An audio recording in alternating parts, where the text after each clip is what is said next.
You're listening to Becoming CEO, where we share our journeys as solo founders to becoming the CEO of seven-figure businesses. And these are our behind-the-scenes conversations as we figure it out. And these are things that most people just aren't sharing.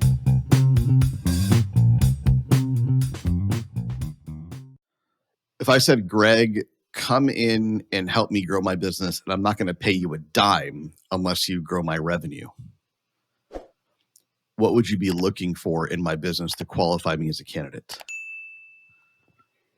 It's a great question. And you beat me to the chase. So it's your question. Yeah. So for quick context, folks, I have for a while now been extremely interested in having like select partners where I come into their business as a rev share partner and take a percentage of the revenue that grows above kind of what the baseline was when I got there. And I had the privilege of listening in on a conversation with a peer of mine who actually just did a coaching session for our clients. And he kind of talked through some of the things that he does early on. And it kind of just gave me the spark to put some more ideas to paper on this. And maybe by the end of the year, get my first person. And so, I'm thinking about who and what type of who from a founder perspective, like would I want to partner with? Like what type of business do they have? Like what am I looking for in that? And then also what would be the first kind of early day things that I'd probably work on with them to add value. And so for me, in kind of the very little prep that we've had, I mean, the obvious to me is I would work with online service-based businesses, the people that I coach, digital agencies, the solopreneur who has some contractors, but definitely service-based, coaching, consulting, education-based, training-based, like in my wheelhouse. That's like the industries. The other things I'd be looking for is I don't think I would. I think I'd probably have like a cap on like, hey, you need to be doing at least a minimum of $250 a year, maybe a little bit higher. But they have some traction. Like I don't want to I'm not hopping into someone who's just launching their business, right? Like they have to have something working for them. And so I think like the floor would be $250 a year, maybe a little bit higher. So that would be another kind of criteria. Then I think a key piece for me, which is a bit selfish, but also would benefit them, is ideally their business is very complementary to the people that I'm serving already, that I'd be able to like plug them into my Rolodex of both existing clients. Like, man, it'd be awesome if all of my clients needed this thing and I needed this thing, that like, I'm so into the business that like, I'm actually a customer or a client and I can, insert them into our ecosystem of their ideal, like if their ideal clients would match or the service would benefit. So I feel like that'd be like a slam dunk in my opinion. And so I think ideally, I don't know if that's like a showstopper, but it'd be like an obvious one. Like, man, like I could instantaneously get you tons of clients because of my existing clients and or my network. And then also the other supporting people in my life could also support them, like the expertise that I have from my Rolodex. That's kind of where I'm at so far. What am I missing that you would add? I don't know that you're missing anything. My list is different though. So if I were to answer the same question, I don't think there's right or wrong. I think everyone has their own Yeah, yeah, criteria. But yeah, my criteria are, number one. So first of all, even just a disclaimer, I would need to see significant profit potential to even engage this scenario. Like, mm, it's got to really make sense. If it's gonna, and I wouldn't do. I've also toyed with the idea, and I probably wouldn't do it today because I think the opportunity cost of pulling me away from my business is probably too high. But it's not far down the road. I probably yeah, would entertain it sooner than you'd think. But it would have to be a significant upside. It's got to really, really make sense. So to that end, my number one is a large market, a large, addressable, ideally how growing large? market.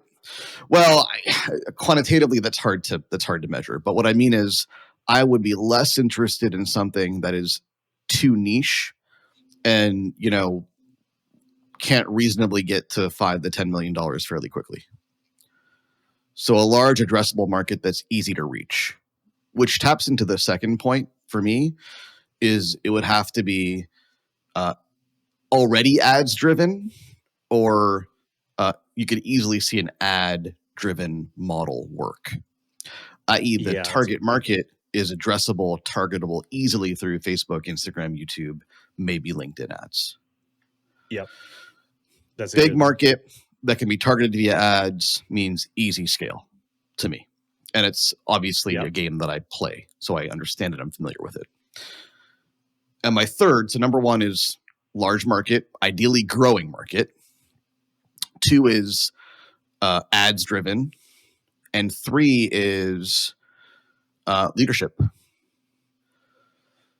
especially when you're coming in as an external advisor or like a profit share person that's arm's length, gives mhm, advice, maybe facilitates a few things here and there, but otherwise doesn't have skin in the game outside of your time and your attention.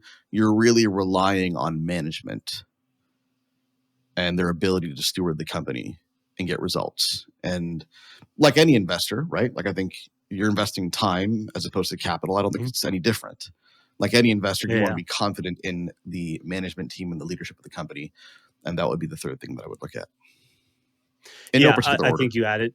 Yeah, yeah. I agree with many of those. Like the the skills, knowledge, and expertise that I've gained on how to grow our business, I would obviously want there to be, which is why I said the markets, like similar industries. But yeah, like who their market is.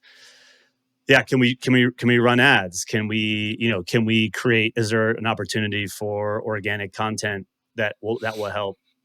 The thing that you mentioned that I'm not sure if it was on purpose or not, but in my current research on this, um, the there's obviously a couple pathways, like the minority partner, meaning I'm putting in funds and bringing stuff to the table. Like this is sort of like what Hormozy is doing with acquisition.com. Like, hey, they bring their team, um, and they're utilizing their team and resources to help you grow, and they're getting a percentage of uh, the incremental lift that they help create. Um, I believe that theirs is actually still also revenue based, um, which leads me to the other version. With like, I know James Shremko talks a lot about this. My buddy Rick Mulready just started doing this with a few people, and they all come back to it's better to do rev share than profit share, because as an outside advisor who's has this type of partnership, who's not it's not an equity play, there's a lot of things the entrepreneur can do to minimize profits that would make your effort and make it difficult to fully track and a lot harder to track. Writing off a lot, like a bunch of expenses at the end of the year, writing stuff off, utilizing the profit for their own vehicles and stuff like that, where it's like, hey, I'm here, you're doing 30K a month, and if I get you to 100K a month, then I'm responsible, for that 70K incremental lift. And for that, I get 10%. of that, which now means, you're giving me 7K a month, as someone who's helping you do that. So it's like, I feel like to me, it would definitely be rev share for at least so far, the reasons that I've uncovered. I'm not sure if you intentionally meant profit, as in you would go for profit or not.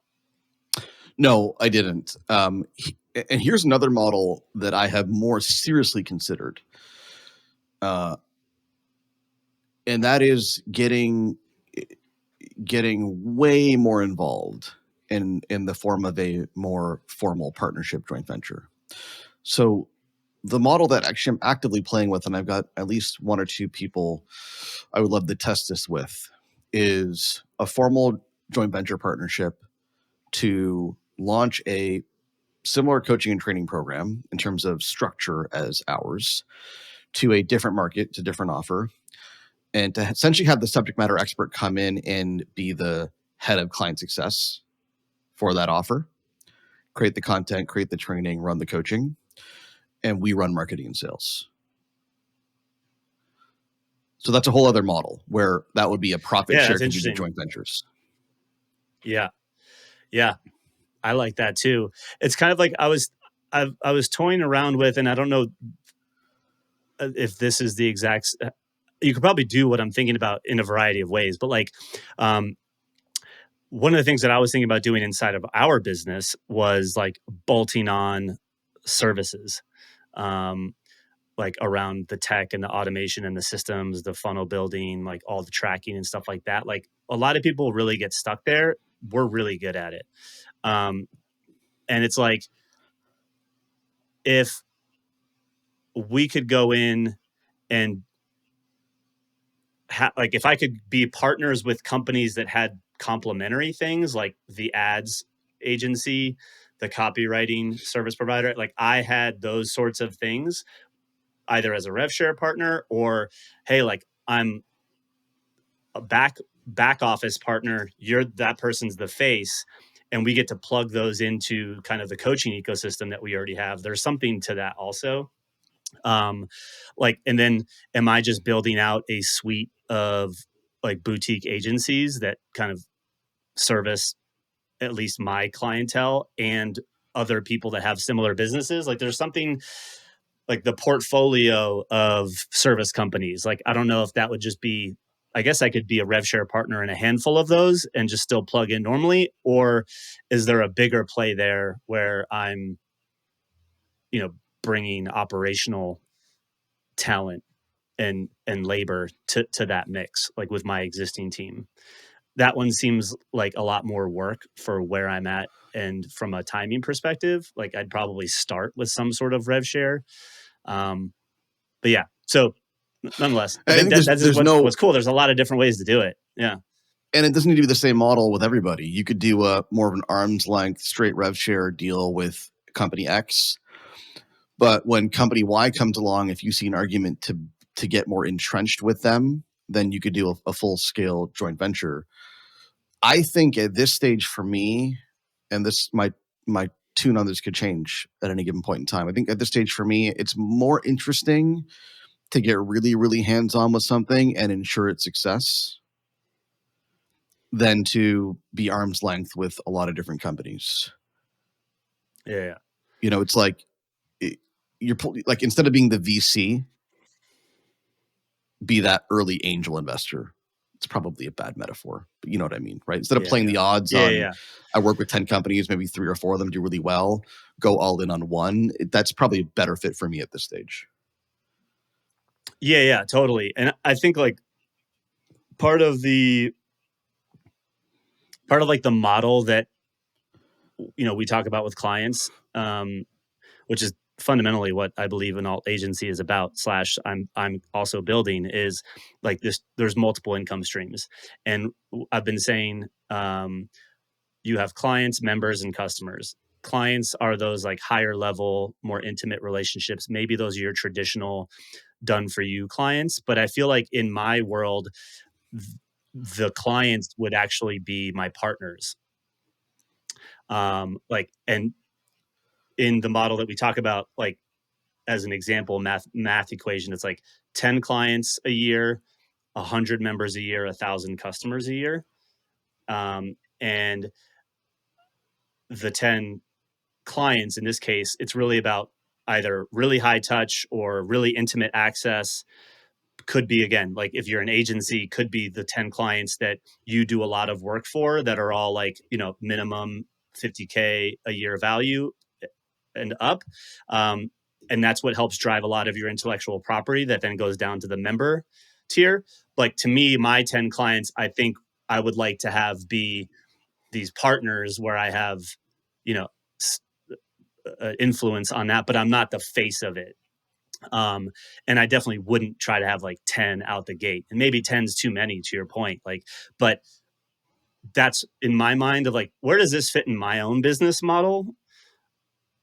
I mean, hypothetically speaking, if you can get each of your 10 partners to, you know, where you're getting 10K a month from your effort, that's a pretty good business for not having to be the dancing bear. And I think with the expertise that we can bring to the table, once we get reps and optimize it with, one or two people first, that it could be done in a pretty reasonable amount of time and effort. Like that's like, oh yeah, like I don't foresee myself retiring, right? Like, I mean, but I'm going to want to do something like in 15 years. Like that would be that. Like I have income coming from these sorts of relationships. Well, yeah, and I think the Tesla model could apply here too, right? Like you could, if I'm Yep. speaking personally, right? So I Hmm. have a track record in my own business. Yep.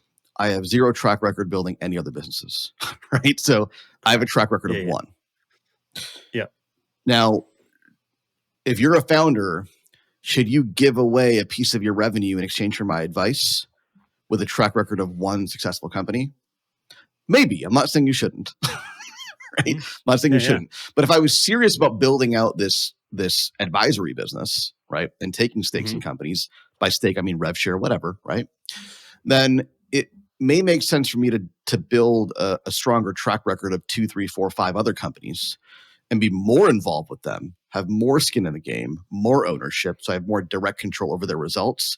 So I have 3 to 5 case studies instead of just one.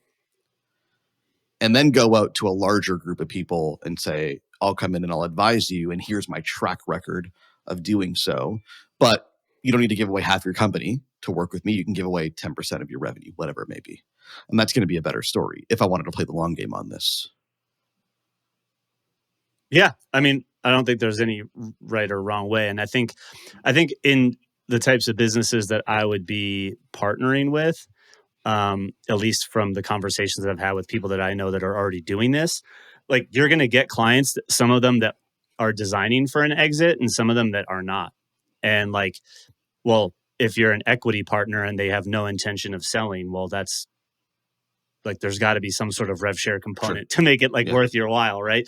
And so I'm like, so there's that, and I think that there's a place where, yeah, I don't know, I don't know what the terms of these things look like, but like, say for say you take a company from 30K a month to 100K a month, and you're getting 10K checks, every single month, like that's a pretty sweet deal for that owner too. Like, I mean, they probably would have gotten there a lot faster. I don't know if that relationship lasts forever or what the terms are of how like those agreements end, but I feel like it'd be kind of like they started. Like, hey, like I got you from here to here. I've been collecting that, and now you're going to go off on your own. Cool, like go for it. You lose the advisory, like you got to still you recoup that 10%, but now you're on your own. So I don't know. There's something about the flexibility there that I think could work really well for early stage that doesn't I don't think it requires you to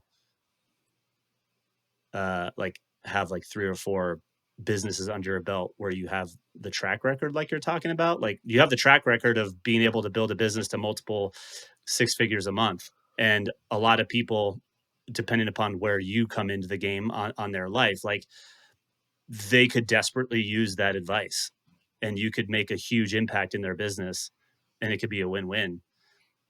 And your track record is that you've done it multiple years in a row at numbers that they want to get to, that you're capable of. I mean, you're coaching your clients on this already. Like literally you're already doing this. You just don't have a rev share. So it's like, whether you have 3 or 4 other companies that you've done this for or not, you're fundamentally doing this, just being compensated a different way.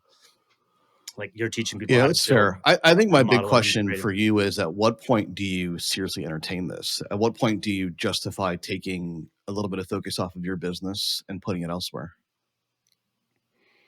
Because that time hasn't come for me It's a good, yet. So I'm curious how you think about it.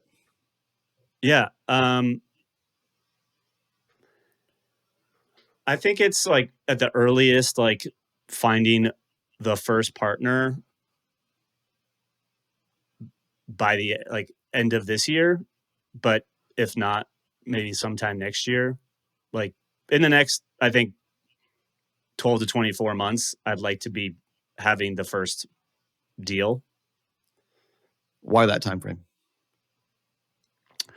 There's other things that I'm working on right now.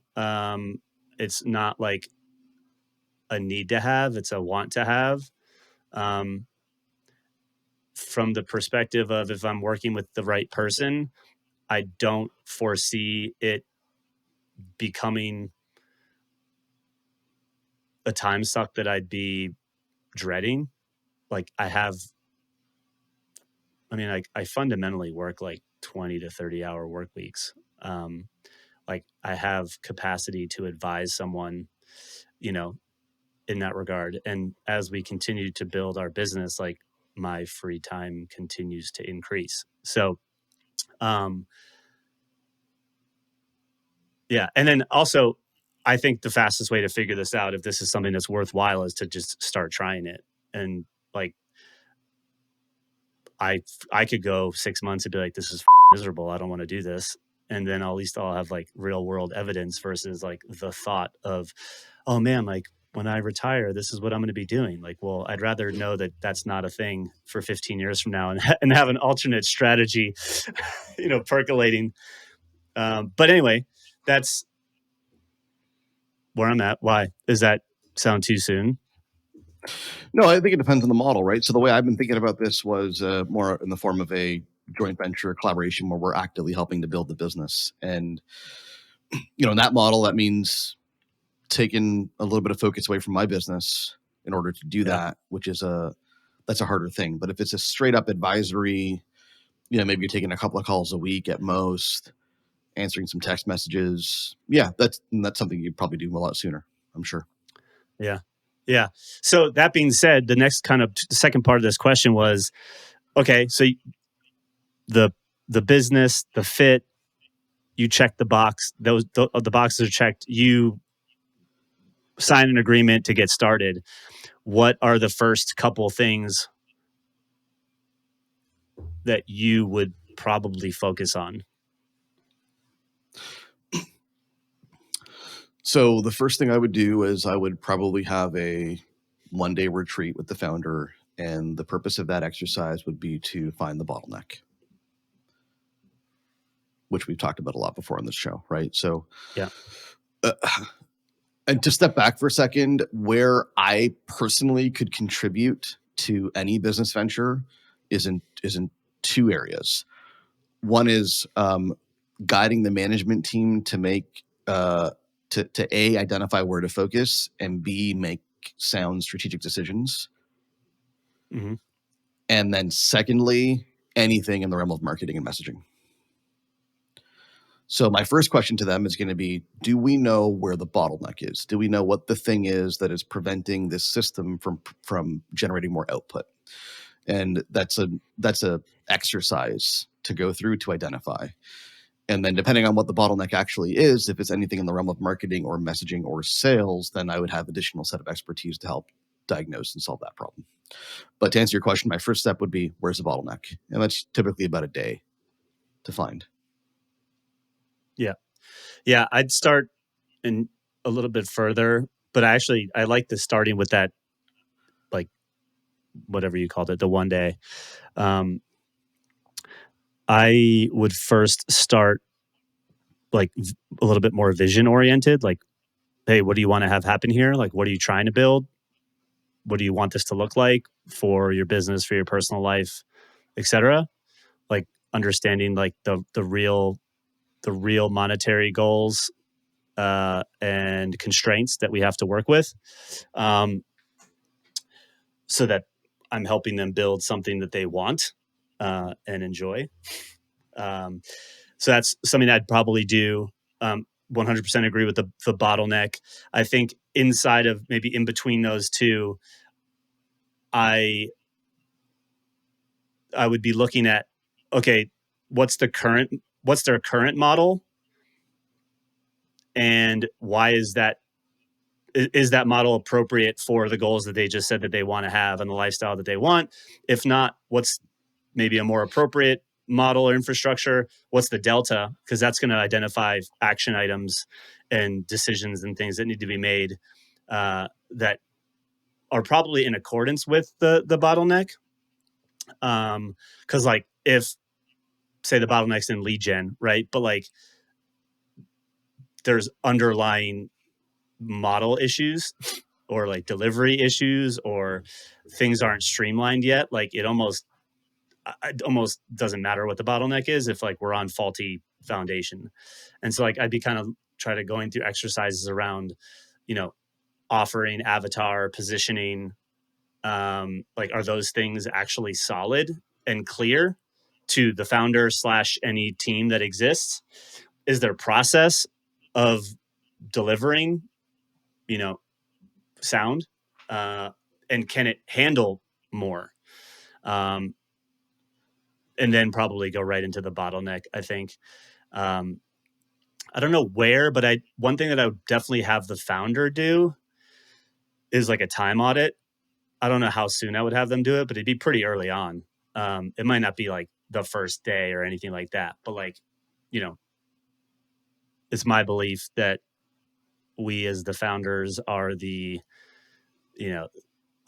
business won't grow beyond our own capacity as an entrepreneur. And so like, where are they getting bogged down? Are they not efficient? Identifying opportunities there to make them a better leader / producer would be somewhere in the early days of that agreement or plan.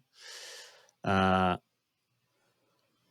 then also inside of that, I think probably maybe before the bottleneck, but maybe after, like, what's the org chart look like? Like, who do we got? Who do we need? To do these things would be things that are coming to my mind off the top of my head.